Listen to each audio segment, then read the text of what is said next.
Okay, then here we go. Today's date is August 2nd, 2022. The time on the monitor is 4:37 p.m. This is the start of the deposition of Marko Bodor, MD, in the matter of Robert Wilkinson versus Natalie Hudson, being heard in the Superior Court of the State of California, County of Napa.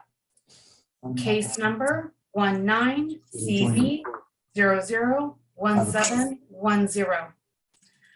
This deposition is being taken and using video conferencing software. My name is Diana Phil Sharma on behalf of American Legal Video Solutions. I am not financially interested in this action, nor am I a relative or employee of any party or any attorney. I have been retained by counsel law offices of John J. Roach. Can all attorneys present please introduce yourselves, your affiliations, and the court reporter will administer the oath. Good morning, John Roach for the plaintiff, Robert Wilkinson. Lydia Goldman for the defendant, Ms. Hudson. I should have said good afternoon. Marko Bodor, MD, physician. Doctor, would you raise your right hand, please? Do you solemnly swear or affirm that the testimony you're about to give will be the truth, the whole truth, and nothing but the truth? I do. Good afternoon. Can you tell the members of the jury your full name? Marko Bodor, M-A-R-K-O, Bodor, B-O-D-O-R, MD. Thank you, Dr. Bodor. What is your profession? I'm a specialist in physical medicine and rehabilitation. And where are you currently located? Napa, California. And are you in your office now in Napa? Yes. Okay, thank you. Talk a little bit about your educational background. Where did you go to college? I was at Harvard College, and then I went to the University of Cincinnati Medical School, and then University of California, San Diego for my internship, and the University of Michigan for my residency. Thank you. What positions do you currently hold? I'm currently the CEO of my clinic, Bodor Clinic, and I'm also an assistant professor of neurological surgery at UCSF and at UC Davis in physical medicine and rehabilitation. Physical medicine and rehabilitation, is that the same thing as pain management? No, it's not. Physical medicine and rehabilitation is a field that takes care of all kinds of problems. Sports medicine, which does not involve pain medicine at all. It takes care of physical medicine rehab, has subspecialties in pain medicine, sports medicine, spinal cord medicine, traumatic brain injury. Those are all subspecialties of physical medicine. What is pain management? Pain management is a field that takes care of people with chronic pain, and it can range from doing mostly psychological interventions to pharmaceutical intervention to interventions using minimally invasive techniques, even surgery. That's pain management. The goal is to try to relieve the patient's pain. Do you have any board certifications? Yes, I'm board certified in physical medicine and rehabilitation, sports medicine, pain medicine. How long have you been providing pain medicine services to the Napa community? 27 years. What's the goal of pain management? The goal of pain management is to reduce or eliminate the patient's pain. Do you treat a lot of individuals who have suffered trauma from motor vehicle collisions? I don't treat a lot compared to my practice, but I treat some, maybe 1%. So we see about 140 patients a week. So we probably have 1 or 2 patients a week who have been in car accidents. Okay. So over the 27 years, that adds up to quite a bit, right? Yeah, that would add up to maybe 2,000 patients. Is it all right if I ask you questions about your treatment of Mr. Robert Wilkinson, the plaintiff in this case? Yes. How did you come to know Mr. Robert Wilkinson? Mr. Wilkinson was referred to me for a consultation by Dr. Laband, and he came to see me on June 24th, 2019, as in consultation for his neck pain. That's how I got to know him. And what's your understanding of why Dr. LeBond referred Mr. Wilkinson to your clinic? Objection calls for speculation. Yeah. It's not, there's no understanding. It's mostly a fact that he referred him to me because of his neck pain. And that's what it says based on the chief complaint that's written on the note of 6/26/19. So Dr. LeBond referred Robert Wilkinson to you for evaluation and treatment of neck pain, correct? Correct. Correct. Did Mr. Wilkinson describe his complaints at his first visit with your office? Yes, he did. And can you tell us what those complaints of pain were? I'm going to go to Mr. Wilkinson's intake form, which he filled out in his own handwriting. And in his own handwriting, he wrote, chief complaint, neck injury, pain caused by auto accident, 12/15/17. And in history of present illness, he wrote constant pain and weakness. And in the review of systems, he indicated that he has headaches and depression, insomnia, weakness in his hand on the right side. And then on the pain diagram, he also indicated that there was an aching pain at the top of his head with numbness, aching, and stabbing pains at the back of his neck. And then in the left shoulder, he indicated there was burning, aching, and stabbing pain.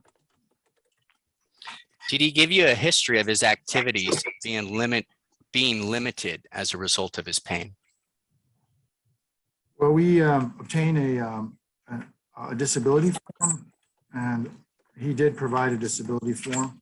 Disability form assesses a number of functional capabilities.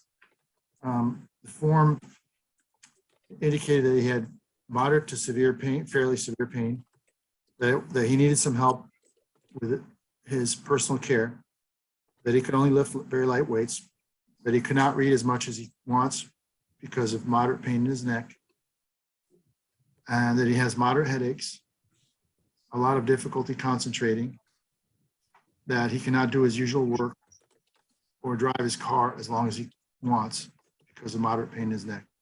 He also indicated that his sleep was moderately to greatly disturbed, meaning 2 to 5 hours of sleeplessness per night, and that he could hardly do any recreational activities because of his neck pain.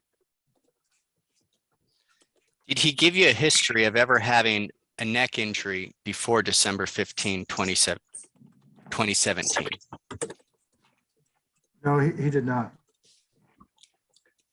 Do you have information from any source that Mr. Robert Wilkinson ever sought treatment for neck pain before December 15, 2017? I don't have any evidence that he did. Were his symptoms consistent with a rapid head movement from a motor vehicle accident? Objection. This provider is a treating physician, has not been designated as an expert. So the symptoms are consistent with mechanism of injury.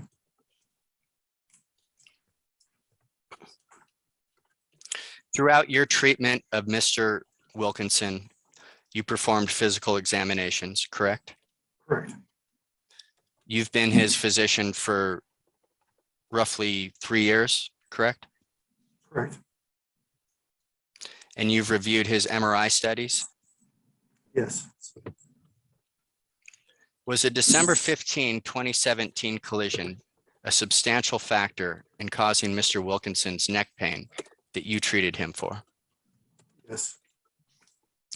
Did you ever make a determination as to what was causing his headaches?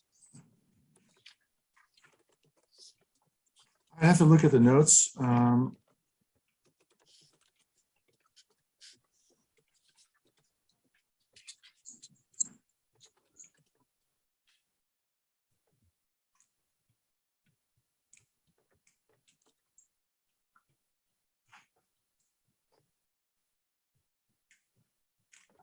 There are a lot of people for whom headaches are caused by the C2-3 joints, which we have injected. So it's very common to have headaches caused by the C2-3 joints in the neck.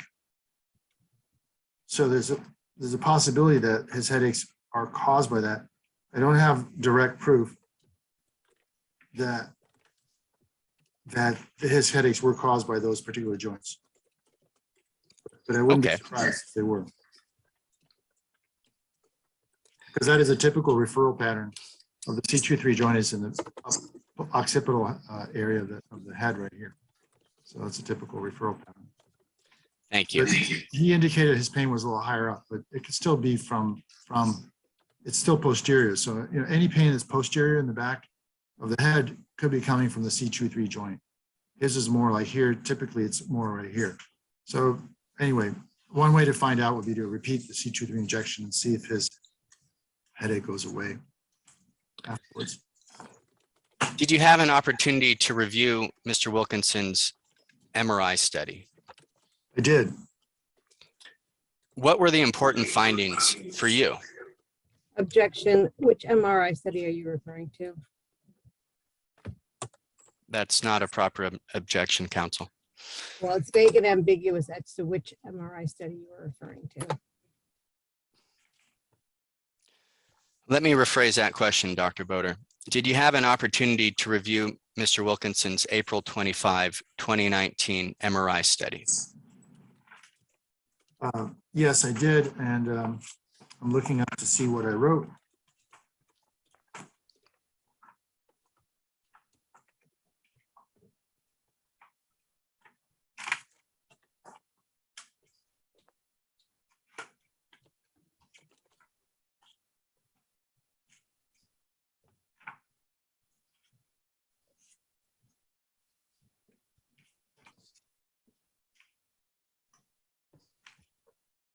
So the MRI showed multi-level facet arthropathy. That means changes of the facet joints, which are abnormal, including at C2-3, C3-4, and C5-6. Also, we found stenosis of the central canal and also the foramina at multiple locations, including at C3-4, C4-5, and C5-6. And lots of disc degeneration, most pronounced at C3-4 and C4-5. And I just need to go back to the, no, that's it. Just cross out what I just said. Thank you. Is it fair to say he had degenerative changes in his cervical spine? Correct. Yes. Is it fair to say he had an osteophyte complex at multiple levels in his cervical spine? Yes. Would these degenerative changes make him more susceptible to suffer an injury in a motor vehicle collision?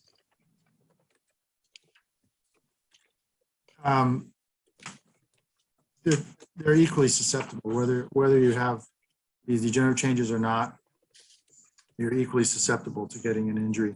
If you have stenosis and if it's marked stenosis, then you are at risk of having a spinal cord injury, higher risk, which he didn't have that, but the risk of facet joint pain is comparable whether you have osteophytes or not. So whether you're young or old, you can equally get injury to the facet joint.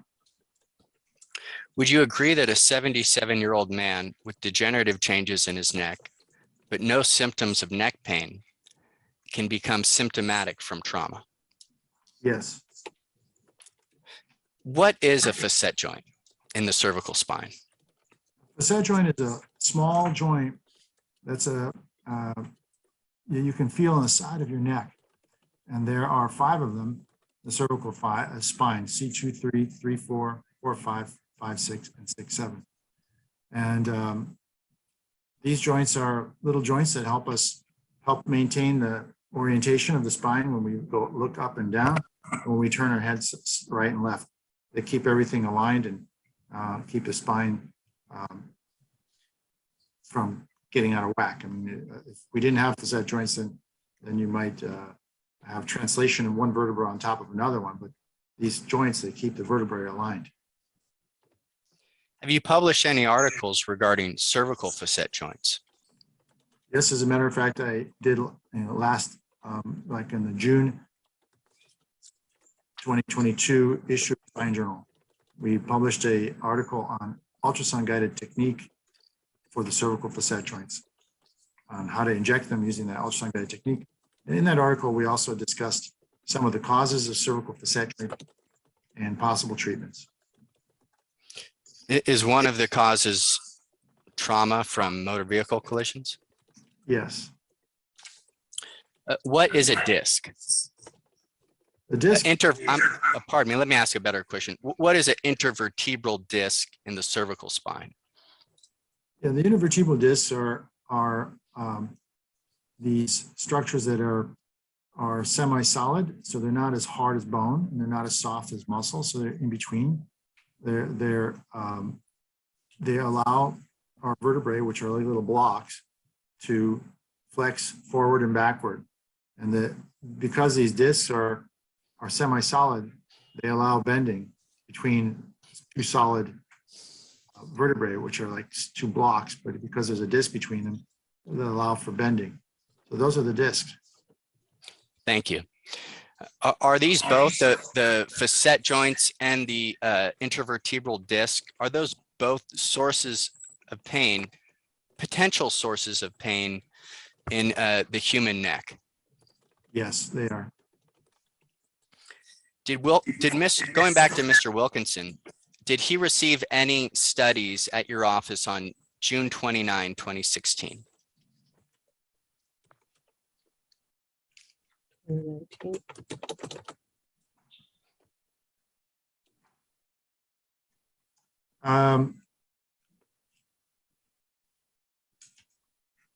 Let me just answer that for you.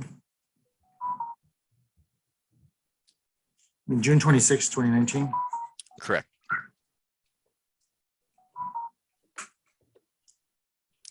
No, we didn't do any injections on him on that day.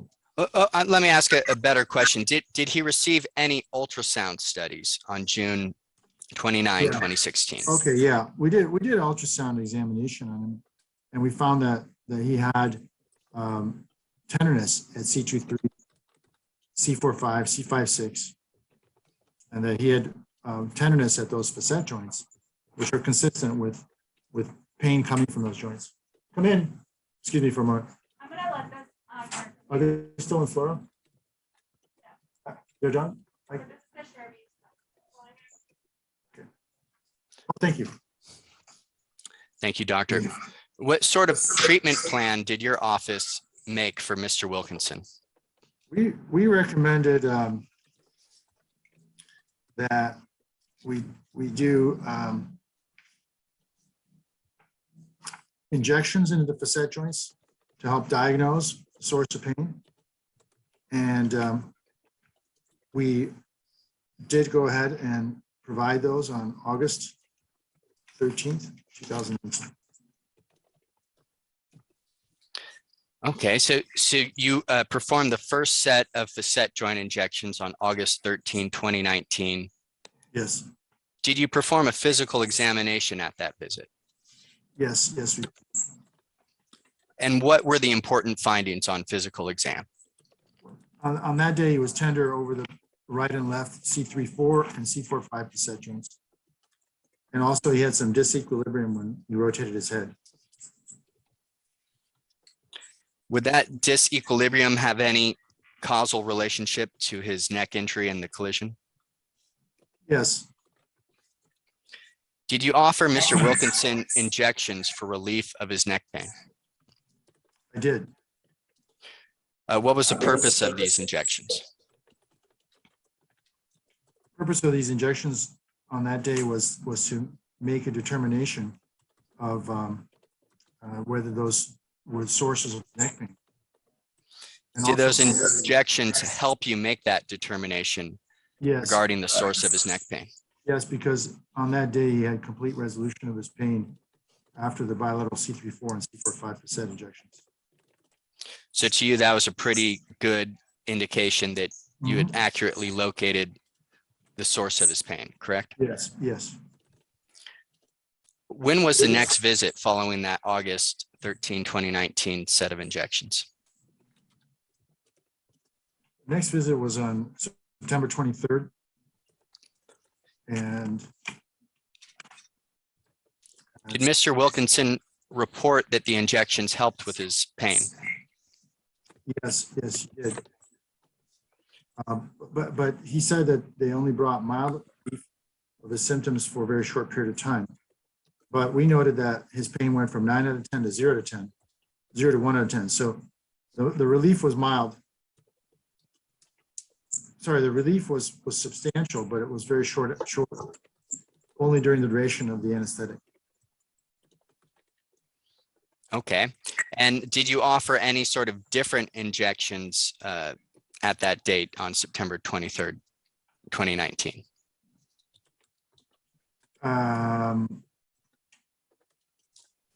We did one set of injections on that day, and we were planning on doing the other set on the other side of the neck on another day.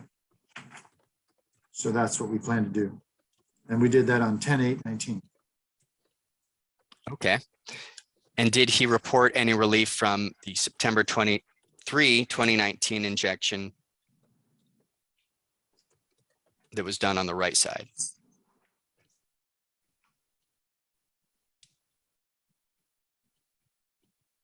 Yes, he reported that he had less pain on the right side when we saw him on 10/8/19.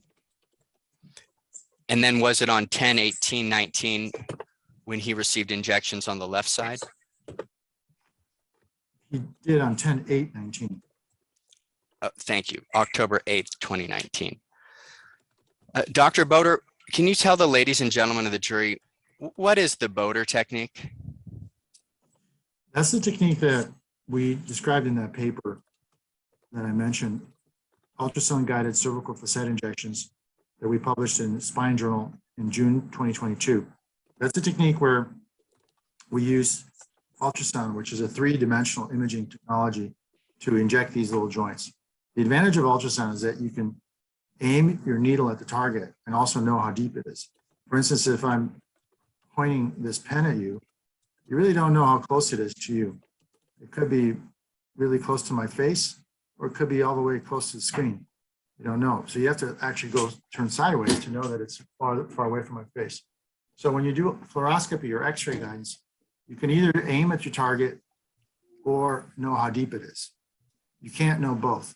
But when you use ultrasound, you can aim at your target and know how deep it is at the same time. So that's our technique, and that's the Bodor technique.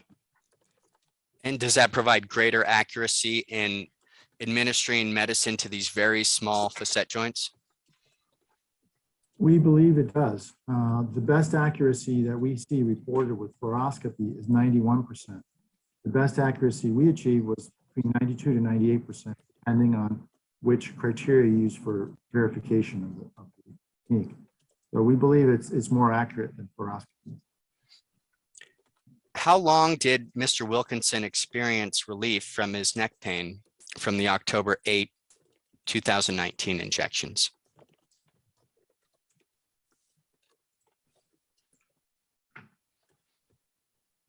Okay, let's see. He received good relief for a couple of months. That was as per the note of 1/7/20.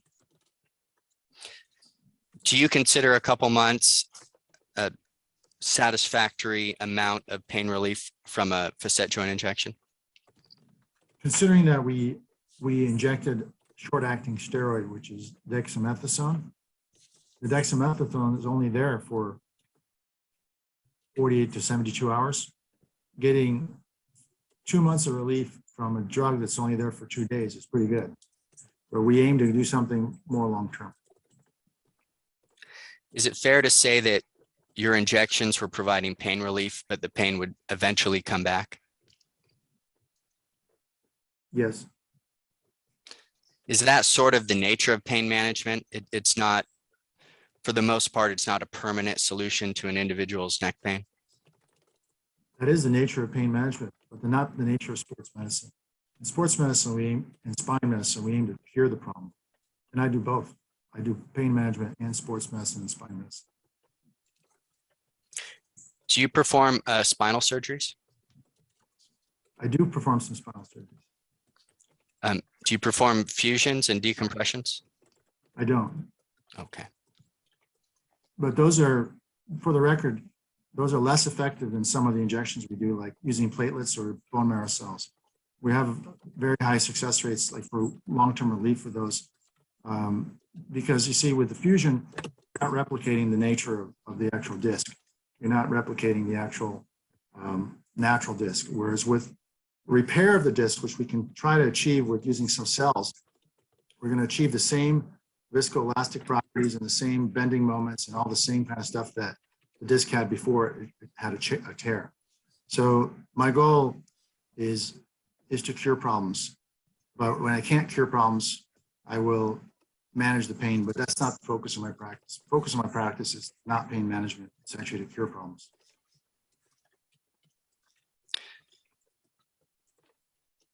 Did Mr. Wilkinson receive facet joint injections on June 23rd, 2020? Yes, he did. Did that injection provide shorter than hoped for pain relief? Yes. He had improvement of pain for several hours, so that's really not adequate pain relief. I mean, my criteria for pain relief is, I'm aiming for permanent improvement for either 6 months or 2 years or 5 years. That's what we're aiming for. Throughout your treatment of Mr. Wilkinson, did you ever doubt that these injections were helping him in his daily life perform the activities that he wanted to perform?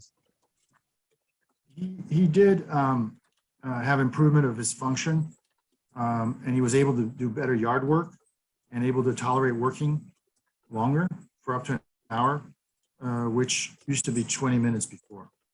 So he did improve functionally, he did improve as a result of some of these injections. His next visit was on October 7, 2020. Did he receive additional injections then? Yes. And how long a period of pain relief did he receive from those injections on October 7, 2020?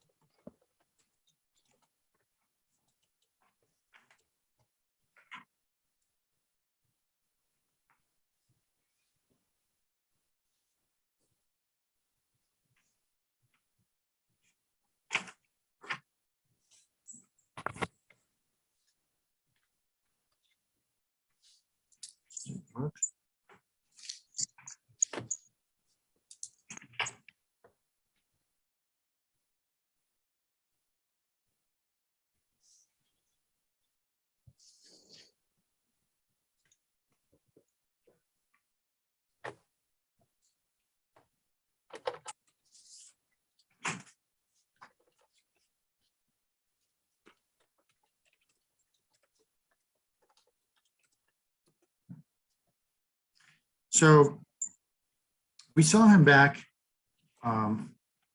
again 6 months later.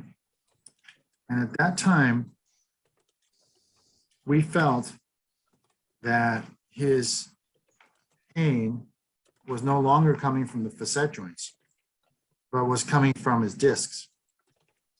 So we think that we had achieved some long-term improvement of his facet joint pain, but he was having disc pain at that time. And again, neck pain can have multiple sources, one being the facet joints, other one being the intervertebral disc, correct? Absolutely.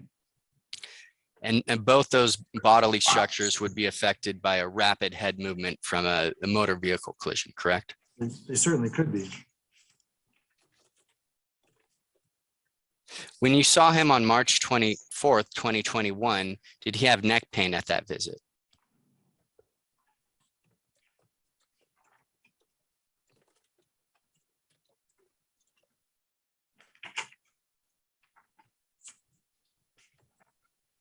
On March 4th, sorry. I'm sorry, March 24th. Yeah, he certainly did. And was he given additional injections on March 24th, 2021? Yes, that's when we did the platelet-rich plasma injections, March 24th. And did he receive relief of his pain complaints following that injection? So then we saw him 6 months later, and it was our impression that the Facetron pain was no longer the primary component, that was the discs. So the answer is yes and no. He did receive an improvement of his Facetron component, but since we hadn't treated his disc, the disc component was still there.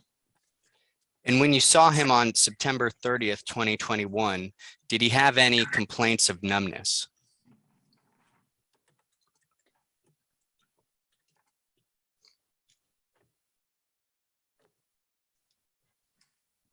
He had complaints of numbness in the hands and feet, which he attributed to his diabetes. Now, is numbness in the hands, could that be a result of stenosis in the neck? Depending on the pattern and the distribution of the numbness, it can be. And again, Mr. Wilkinson had stenosis in the spinal canal at C4-5, correct? Yes, he did. What does that mean, stenosis in the spinal canal? That means that there is a narrowing of the passageway through which the spinal cord and nerves run in the spine. Does that put pressure on the spinal cord itself? If it's severe, it can. What is neural foraminal narrowing? That is also spinal stenosis. It's just spinal stenosis, not of the central spinal canal, but of the neural foramen, which is the exit where the nerve root comes out. Did Mr. Wilkinson have any neural foraminal narrowing in his cervical spine? Yes, he did. He had it at mildly at 3-4, mildly on the right at 4-5, and severely on the left at 4-5, and also moderately on the left at 5-6, and mildly on the right at 5-6. And that's where it was. What sort of symptoms could be expected from severe neural foraminal narrowing at C4-5? You might expect some pain attributable to the C5 nerve compression. That would be pain that would be in the area of the shoulder and chest, possibly, and down the arm to the elbow. Did you agree with the approach to try an epidural injection at C7-T1? I did. Where is C7-T1? C7-T1 is at the very base of the neck, at the very bottom of the cervical spine. And if one injects steroid there, it migrates up, it flows up the spine to all the levels that need it. What is the purpose of an epidural steroid injection? The purpose is to reduce inflammation and create a little bit of space for the nerves in areas where there's stenosis. You saw Mr. Wilkinson on November 10, 2021. Yes. Did he have any complaints of arm pain that day?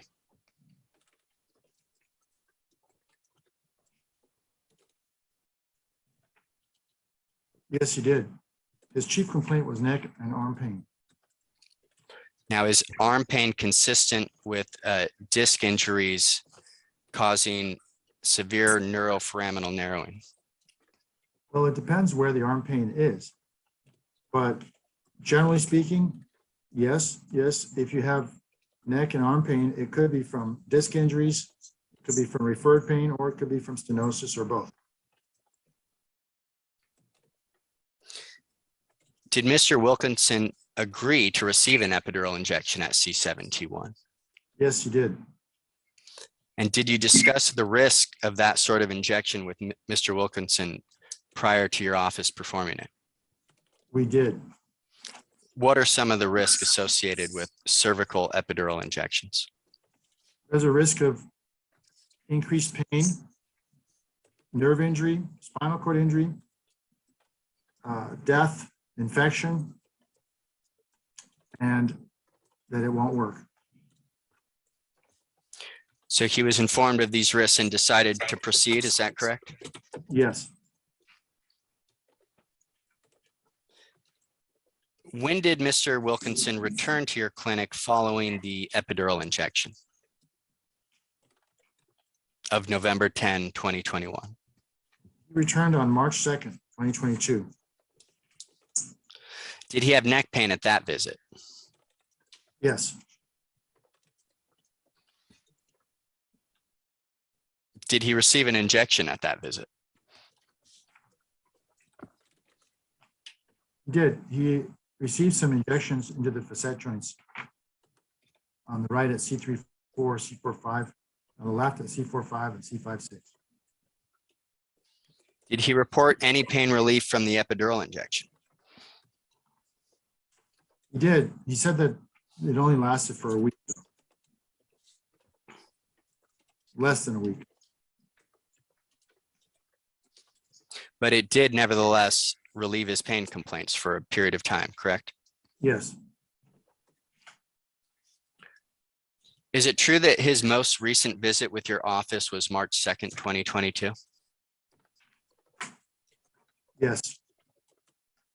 At that visit, Mr. Wilkinson was assessed as having chronic neck pain, bilateral facet arthropathy in the cervical spine, motor vehicle accident in 2017, multi-level disc bulging, and cervical stenosis that is most prominent at C4-5, C5-6, and C6-7. Do you agree with that assessment? The C6-7 part, I don't agree with. Other than that,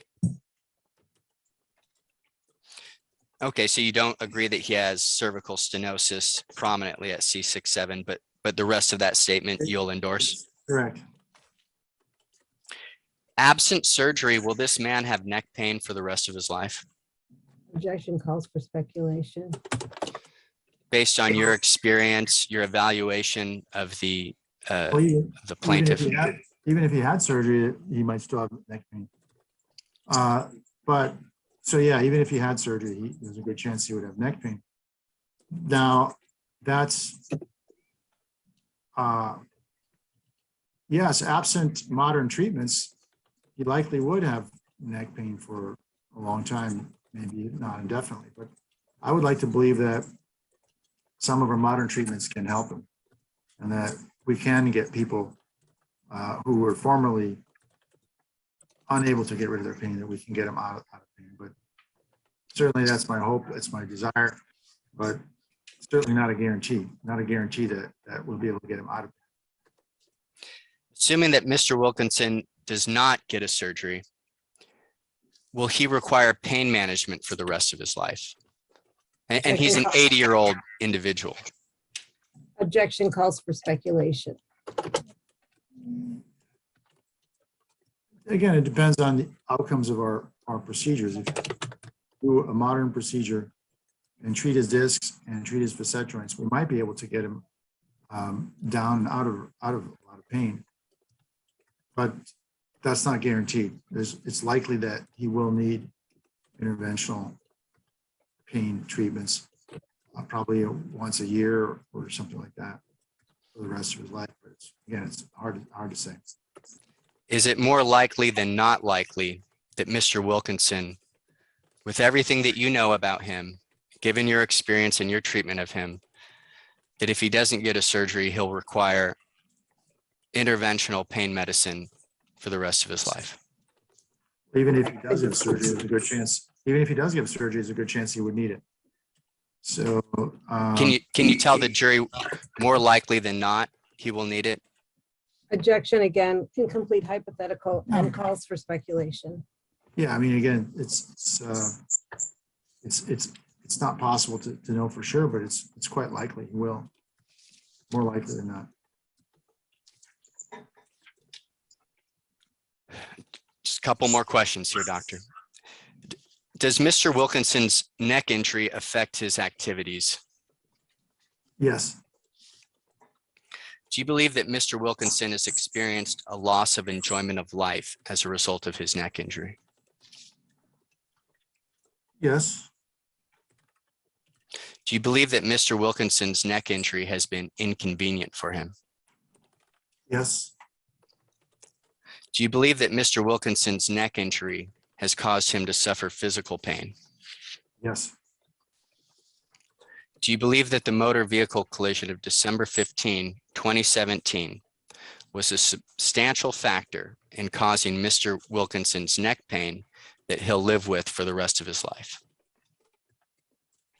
well, Object on the grounds that it calls for it's speculation that he'll live with it for the rest of his life, but it's a substantial factor in the pain that he has right now, and the pain that would be very difficult to get rid of, even with our modern techniques or surgery. But we hope we can get him better. But there's a good chance he will have some pain for the rest of his life. Yes. Thank you, Dr. Bodor. I have no further questions. Good evening, Dr. Bodor. Would you like a short break? It is my opportunity to conduct the Yes. cross-examination. Yes, I'd like a 5-minute break, so we'll resume at 5:25 or slightly sooner than that. I just need to check on some things. Thank you. Great. All right. Thank you. Great. We are off the record at 5:19. We are back on the record at 5:26. Hello, Dr. Bodor. My name is Lydia Goldman. I'm the attorney for the defendant in this case. And because your deposition is being recorded for use at trial, this is my opportunity to cross-examine you. I first want to go back over a few things that you were asked earlier. You mentioned a disability form that Mr. Wilkinson filled out in your office. That's not for any kind of formal disability. Is that a form where the patient is asked to self-report any limitations they have? That's correct. It's a self-report. Yes. Okay. So he, Cervical oswestry form. Cervical oswestry, OSWESTRY. And it is and a he, error. okay. So the patient's asked to rate certain activities and what level of difficulty they have, which each activity, if any. Is that correct? That's correct. Okay. You were asked if you have any evidence that this patient sought care for his neck pain before seeing you. What other medical records have you reviewed of this patient? I have not reviewed any other medical records. Okay. So you have no knowledge of any treatment he had prior to seeing you in June of 2019. Is that correct? Let's double check.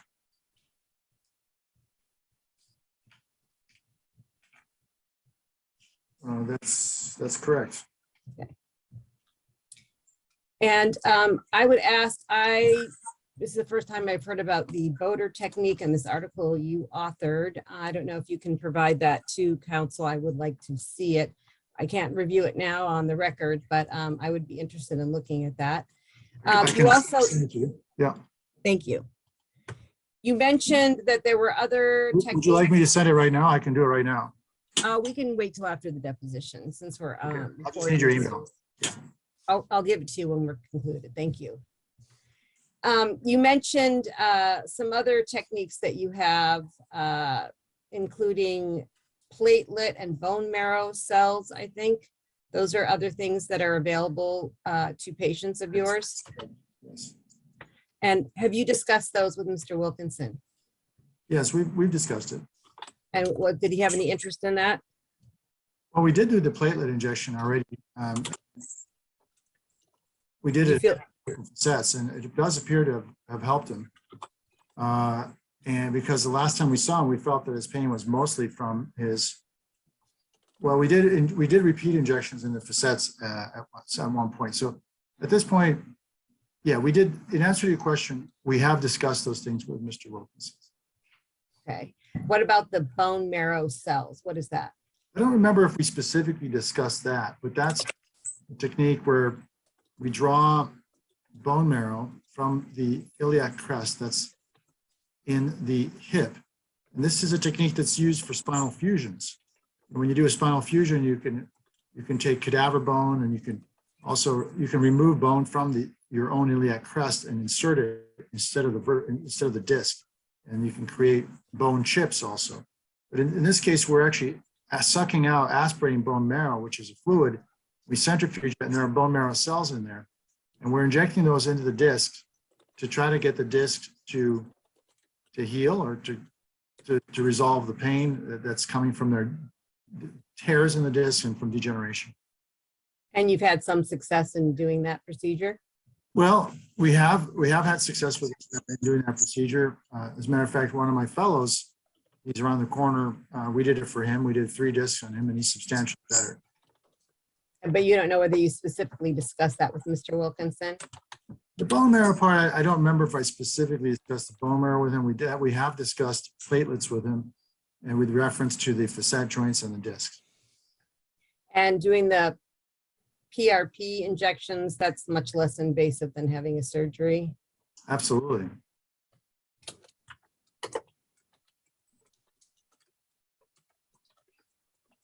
And you felt that he had had some success with the previous ones that you performed, correct? Yes. Objection misstates the evidence, vague and ambiguous. Go ahead. You can answer the question if you need the reporter to read it back. We did have a point where he came back 6 months after our PRP injections, and we felt that the pain was not from the facets at that time, it was from the disc. So at that point, 6 months after those injections, it appeared that the facets were improved. Thank you. How long have you been in your current office? I've been in this current physical office since 2008. And how long have you been doing pain management, such as the care given to Mr. Wilkinson that has been described? I'm referring to the facet injections and epidural injections. We like to refer to what we do as interventional spine, not pain management, it's interventional spine treatments. And there's a fellowship at Stanford, it's called the Interventional Spine Fellowship. And my fellows are going to be getting interventional spine accreditation through the North American Spine Society. So what we do is not truly pain management, because we never prescribe pain medication. So we are really looking to try to find solutions to people's problems, whether they be with these platelets, maybe with a single 1 or 2 cortisone shots, or maybe with an ablation. So we're really trying to seek long-term improvements of structure, not just the pain itself. Okay, well, my question has to do with how long you've been doing that type of work in your office. Ever since the office opened in 2008, and before that, since 1999. And how many times have you given a deposition as a treating physician? Objection calls for speculation. I suspect it was maybe 30 times, 40 times. And approximately how many times have you testified at trial? Well, I think only twice.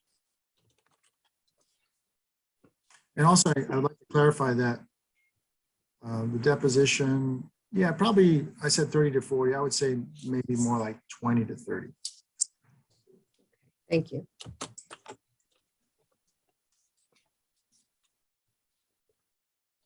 And what is your hourly fee for providing testimony? My hourly fee is has to be referenced based on the let me take a look. Courtroom appearances are $1,000 an hour. And attorney meetings are $750 an hour. And deposition is $850 an hour. Did you charge the attorneys for Mr. Wilkinson for any additional fees to prepare for your deposition today? My office manager obtained a $1,000 check. And that's for today's session. And also, it might have also been for any additional work or so anyway. Thank you.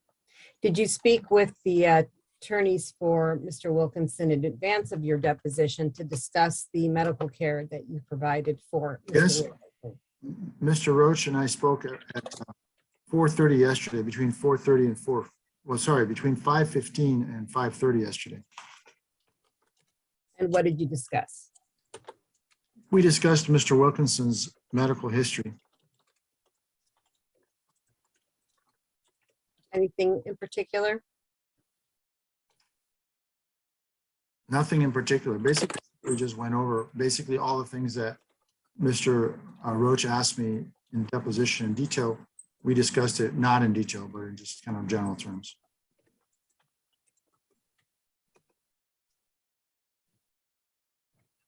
And you were referred by Dr. Laband, who was Mr. Wilkinson's primary care physician at the time? Correct. Okay.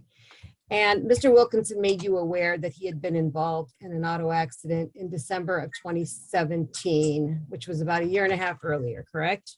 Yes. And you took that history from him? Yes. He also gave you a history of a lot of other medical issues. Is that correct? Yes. Objection, relevance. Can you please list the other medical issues that he gave you a history for? Gonna object to relevance. Privacy. Go ahead. Diabetes mellitus.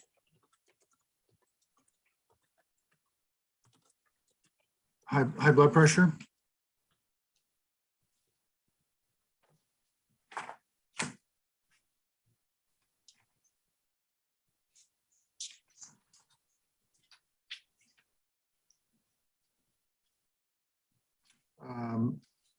And a history of some surgeries, including gallbladder, removal of the lens of his eye, and tonsillectomy.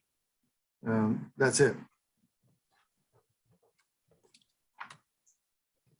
He didn't report anything else to you in his history? Well, not in the history, in the review of systems he did. Okay, what else was disclosed in the review of systems? On the review systems, of course, Gonna object to relevance and privacy, but go ahead. in the review systems, he checked off a number of items. So those items include, are basically those items are available on the intake form that he filled out. And so the things that were checked off include insomnia, depression, eye, ear, nose, throat, stomach problems, headaches, nausea, vomiting, chills, night sweats, loss of appetite, excessive fatigue, decreased concentration, increased stress in home life and work, stomach pain, joint pain, swelling, specifically the knees, muscle tenderness, blood in the stool and urine, need to urinate more at night, dry eyes and mouth, and skin rashes. Also some reflux sometimes. Also on the scale of anxiety, depression, irritability, he was on 6 to 9, depending on when, and some weakness in the both legs and also the right hand. You want to be aware of those things in treating a patient in general. Is that why you asked them to list those types That's of correct. issues? That's correct. Those issues can impact people's experience of pain. Isn't that correct? Objection Yes. calls for speculation. Calls for expert opinion. You can answer the question, doctor. I said yes, they I'm can't. sorry. The answer was yes. And the patient doesn't date those issues, for example, if they were present on that date or sometime in the past. Is that correct? Objection, Yes. relevance. Okay. On the first visit of June 26, 2019, the patient told you he has had physical therapy and was enrolled in physical therapy. Is that accurate? Yes. And do you know how much physical therapy he had had before he saw you on that occasion? Let me take a look.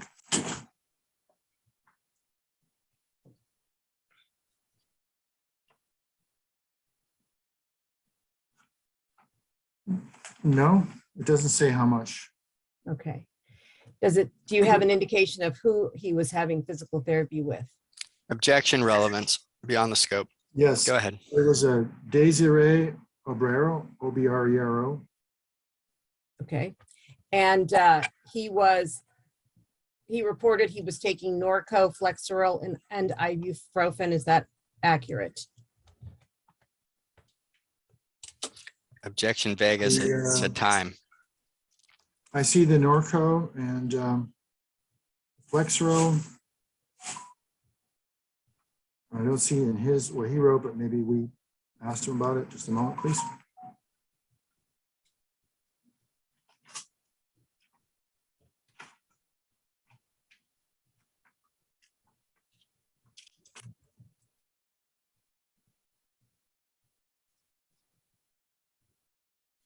I don't see Flexeril. Do you know who prescribed any of those medications? Well, those medications, the glipizide, amlodipine, lisinopril, and metformin, and Lantus likely were prescribed by Dr. Laban, and I presume the Norco was as well. Okay. At that point, you evaluated him and determined that you were going to proceed with facet joint injections. Is that correct? Correct. Okay. He returned on August 13th, 2019. And at that time, it appears as though he told you he had not seen a specific therapist at that time. Is that correct? Objection, relevance, Please vague repeat and the question. ambiguous. I didn't hear an answer. I didn't hear the answer either. Dr. No, I just need to have you please to repeat the question, please. Yes, the patient told you he had not seen a specific therapist at the time, referring to physical therapy. Is that correct?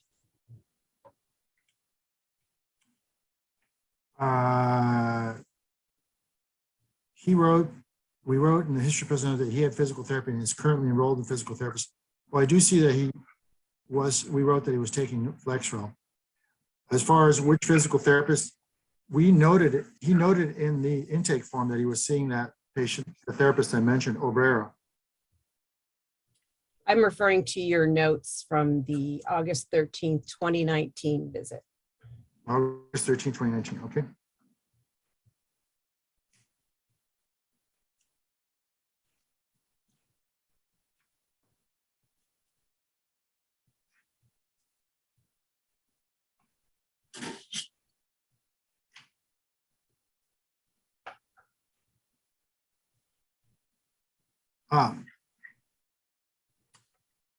We wrote that he has not seen a specific therapist in this regard, which contradicts what he wrote, that he was seeing that person, Obrero. Okay. And you gave him facet injections to C3, 4, and 4, 5 on that date, correct? Yes. Mhm. And the patient reported relief from them while in your office, correct? Yes. And did you know if he had any long-term relief before he saw you again on September 23rd of 2019? For example, did anyone reach out to him by phone or email? Well, we did get the history when he came back that he had about 2 months of relief or improvement. Okay. And what occurred on the next visit would have been 8/13. 2019, correct? I'm sorry, 9/23, 9/23. 2019, 19, yeah. right.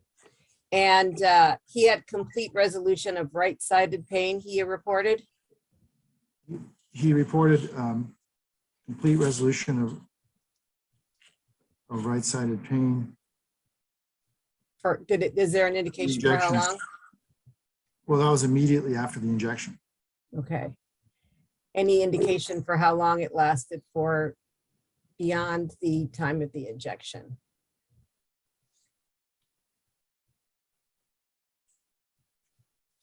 We'd have to go look at the next note. Okay.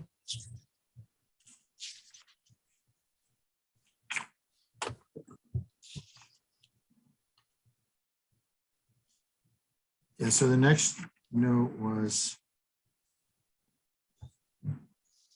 on 10/8. So that's 15 days later, and the pain in the right was 0.5 out of 10, which is really good. Okay. You also And indicated, the duration, let me see, I need to go to the next note. So when I mentioned he had good relief for a couple of months, that was after that injection of 9/23. okay. Good relief Also for- on 9/23, you mentioned that if the patient responds, you will do a rhizotomy. Responds in what way? On 9/23, Correct. if he responds with immediate pain improvement,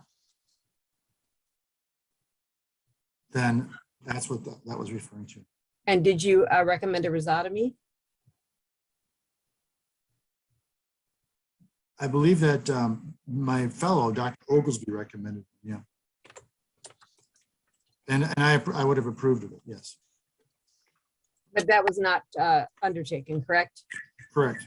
Do you know why? Jackson calls for speculation. I'm Well- asking what he knows. The rhizotomy is an invasive procedure which causes some permanent damage to little nerves that that help you to move your neck. So, I mean, it's not a permanent treatment, but it can cause some permanent damage to these nerves. So it's not something that should be undertaken lightly, particularly if there might be a better treatment, which is potentially the PRP injection into the facetiomes. So you did not think a rhizotomy was something that would be appropriate at that time? Well, it would not necessarily, I wouldn't say appropriate. I felt that it was not the best option for him. Okay. And on January 7th of 2020 was the next time you saw him after the October 8th, 2019 visit, correct? Yes, yes, You wanted him to follow up in 3 months, so that was about 3 months later. yes. And why did you ask for a 3-month interval at that point? Jackson calls for speculation. The 10/8, on the 10/8/19 visit, you mean? Yes, it says you were going to have him follow up in 3 months. Why would a 3-month interval be chosen? Mm-hmm. Sure.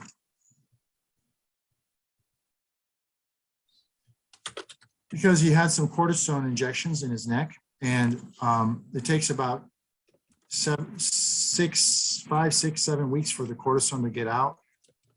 And an extra month would really make sure that the effects of the cortisone are gone. So that's why. You wanted it all to be gone? Yeah, because if you want to do PRP, you don't want any cortisone to be in there, because cortisone is catabolic and PRP is anabolic. So anabolic means it builds you up. Catabolic is it breaks you down. Okay. And on January 7th, 2020, he reported stiff muscles with headaches that disturb his sleep, correct?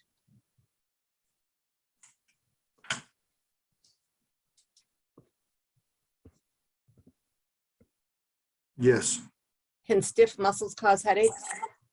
yes, And he reported no numbness or weakness of his extremities. Is that accurate? According to the history taken by my fellow Kevin Pelletier, yes. Okay, and he received some additional facet injections. Well, actually, he reported that the October 2019 injections provided 75% relief for 2 months. Is that was accurate?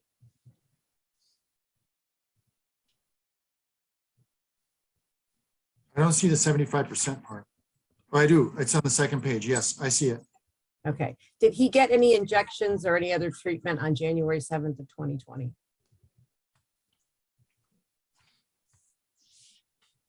Yes, we performed repeat cortisone injections at that time. And that was to which levels? 2, 3, 3, 4, and 4, 5. Okay. And again, he was asked to return in 3 months?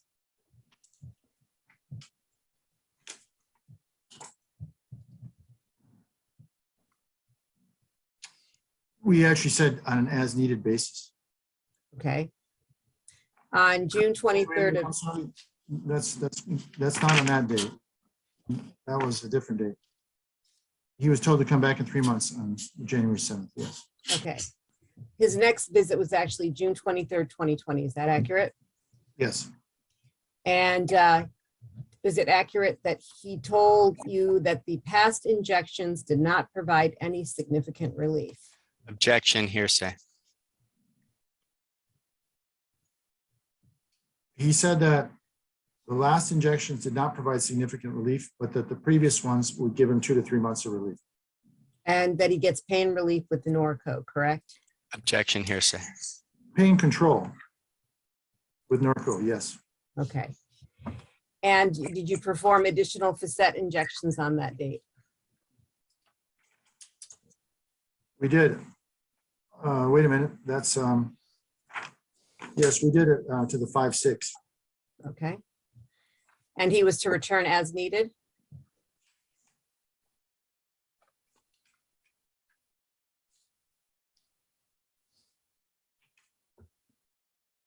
Yes, It appears from the records that the next visit was August 25th, 2020, and it was a telehealth visit. Is that correct?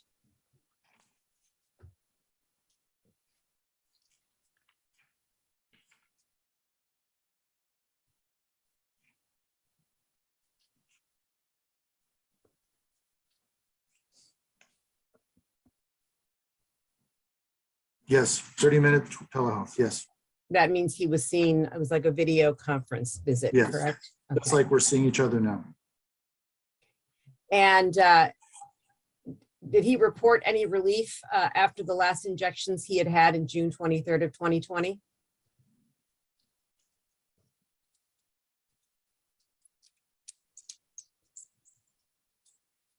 He did. He had improvement from the most recent injections, which are the 5/6.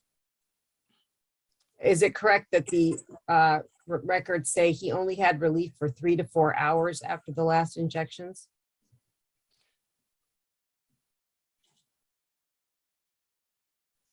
So pain-wise, he said that the pain was not noticeable pain relief, but functionally he had improved. He's been able to have increased ability to do yard work and tolerate longer working sessions, up to an hour, which was improved from 20 minutes before. My question was, is it correct that he only had relief for 3 to 4 hours after the last injections, according to the notations in your records? Objection, asked and answered. He answered the question. Relief covers more than He just said, pain. it said there was reports good initial improvement in pain, which down to 1 out of 10, which lasted 3 to 4 hours. But then he did not get noticeable relief since then. Thank you. And you suggested that you would repeat the C5/6 injections to see if you could get him more relief. Yes, All right. The next visit was in person, October 7th, 2020. Is that correct? that's correct. And you injected C2, 3, 3, 4, 4, 5 again, and added PRP, correct? Correct. Okay. And you were going to see him again in 8 weeks. Yes, And then on December 7th, 2020, there was another telemed visit. Is that correct? Yes, that's correct. And on that visit, he reported a pain flare and then improvement.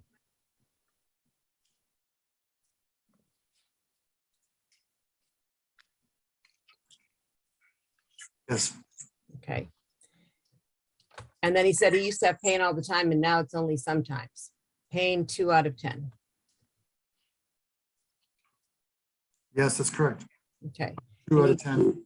Well, he said it fluctuated between 1 to 2 out of 10 to 6 out of 10, 6 to 7. Okay. And then he mentioned something unrelated about twisting his right ankle. Objection relevance. That was in a different paragraph at the very end, yes. And you were going to repeat the injections in a month.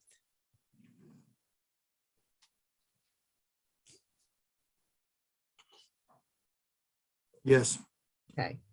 Then the next visit was September 30th of 2021. You noted that he had reached the age of 79 years old on that visit.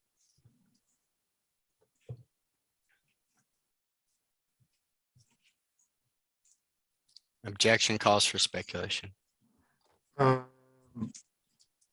Counsel, I'm asking for what is in the records. so in the You're asking record, for hearsay. No, I'm not. in the record, it says that he's 79 years old and he Just can't, gonna object that he's reading the record and it's hearsay. You can continue. I'm just going to close the door here just a moment, please. They're his records, counsel. I'm making a hearsay objection, counsel. Court will rule on that. Okay, Thank you. so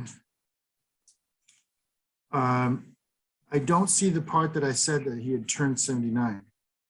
But we just know that he happened to be 79 at that time, yeah. Okay, you noted, the physician notes that he's 79 based on his date of birth. Yeah, that's right. And it looks like he was seen by someone named Sophie Sherrill. Is that your Yes, that's associate? right. That's one of my fellows, yeah. All right. And is it correct that he noted improvement with facet injections, but they only last a few days following the injection? Yes, Okay. And that's when you indicated earlier that you felt the pain was discogenic in nature and not coming from the that's facet. correct. Okay. And a determination was to inject C7T1 at the base of the neck. Correct? Well, we were going to do an epidural injection. Yes, at C7. Right. Correct. And the patient returned November 10th, 2021, reporting neck and arm pain. Yes, Had there been reported arm pain before that visit? it was noted on the diagram that he had pain that was in his shoulder. So insofar that the shoulder is part of the arm, then the answer is yes. And going back to the original pain diagram when he first presented, So you're referring to the pain diagram where he indicated his shoulder? yeah, in both cases, it was in the shoulder. Okay. Other than a pain diagram where he indicated his shoulder, are there any verbal reports when seeing you, when he reported where his pain was, that he specifically noted that he had arm pain? Objection calls for speculation as to verbal conversations between August 13, 2019 and March of 2022. Based on the medical record, I don't see references to arm pain until this visit with Dr. Sherrill. Thank you. And were there any reported pain relief from the epidural injection that had been done on the previous visit?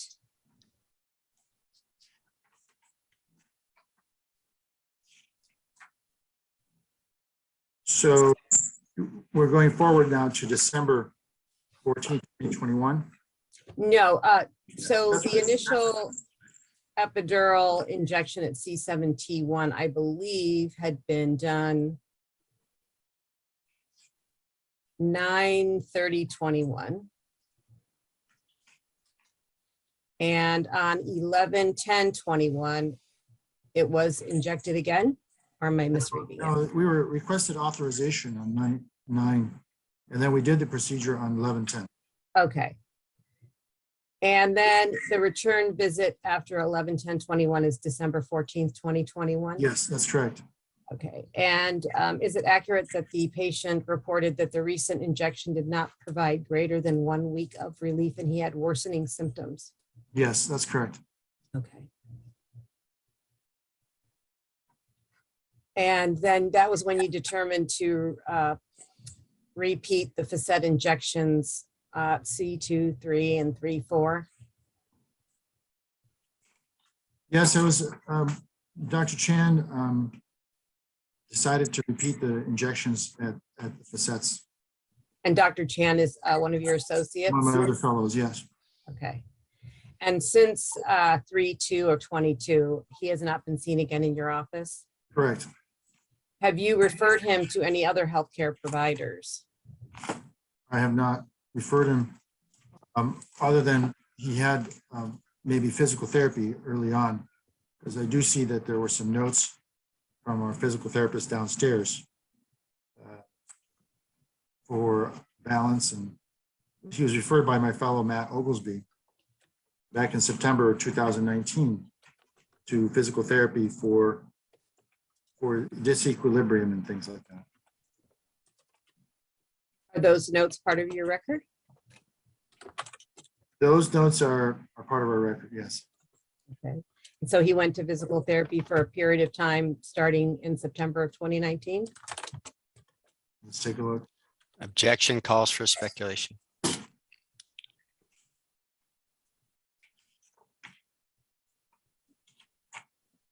So we have a note that says that the services continue from 9/27/2019 to 12/25/2019. It is hard to tell how many sessions he attended and so forth. So, yeah, electronic medical records are very hard for me to discern as far as when something starts and when something ends. Okay, thank you. And do you have any idea what the cost of your care at your facility has been to date? Objection, relevance. We're not claiming that. I don't.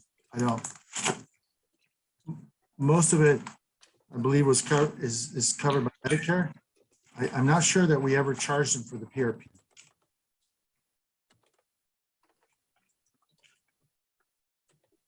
We probably did charge them something, but maybe not the full price. Is that something covered by Medicare? Objection, relevance. It's not covered by Medicare. PRP is not covered by Medicare, but it's covered by some other health plans. Okay, I don't think I have anything additionally. Just real quick, Dr. Bodor, you mentioned that one of the treatments Mr. Wilkinson has not received is a bone marrow transplant into his intervertebral disc, correct? Well, it's called the bone marrow aspirate. He froze. I think he's frozen. It's frozen. Yes. So You froze after aspirin. Did you say Yeah. anything after aspirin? Aspirate. That means that you said Aspirate. like aspiration. Means like Okay, thank you. vacuum Would you cleaner agree? Is that aspirates air?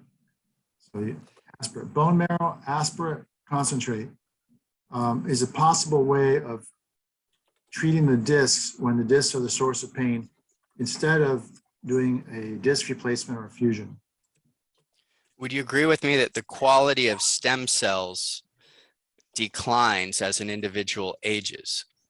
Yes, Would you agree with me that after age 70, patients may experience a sharp decline in stem cells, resulting in less beneficial outcomes? yes. Would you agree that given Mr. Wilkinson's age, perhaps bone marrow treatment into his disc isn't a great option? I wouldn't say it's not a great option, but it may not work. It's a good chance that it may not work. Absent surgery, would Mr. Wilkinson's better options be epidural injections to the disc and facet injections as needed? I still think that the bone marrow aspirate concentrate has a better chance of helping disc pain than an epidural injection. The epidural injections don't help disc pain that much. So they're just something you do, but for disc pain itself, they don't help.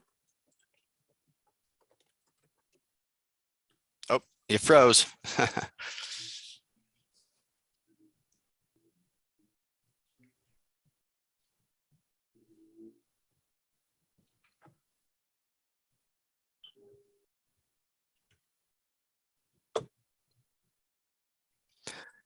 Dr. Bodor, can you hear us? It appears you froze. Right. Okay, so you froze and we didn't hear that entire last answer. Yeah. So the medical evidence. Wait, Yeah. so let me just ask a new question because you cut off. So Yeah. Okay, so my question is, do you agree that as individuals age, bone marrow treatment to the disc is less and less effective the older an individual is? Yes, that's correct. Okay. And throughout your course of treatment, Mr. Wilkinson received 9 sets of injections from your office. Well, if you did, I'm just going to trust that you counted it correctly. Okay, let's count them. We have August 13, 2019, September 23, 2019, October 18, 2019, January 7, 2020, June 23rd, 2020, October 7th, 2020, March 24, 2021. We have the epidural injection to the disc on November 10th, 2021, and then a final facet joint injection on October 14, 2021. Is it your opinion to this jury that the motor vehicle collision of October 15th, 2017 was a substantial factor in causing the need for those injections? Well, yes. I need to clarify that those were not all treatments. Some diagnostic injections, so they're not all treatments. But yes, in answer to your question, the motor vehicle accident was the reason that he got all these injections.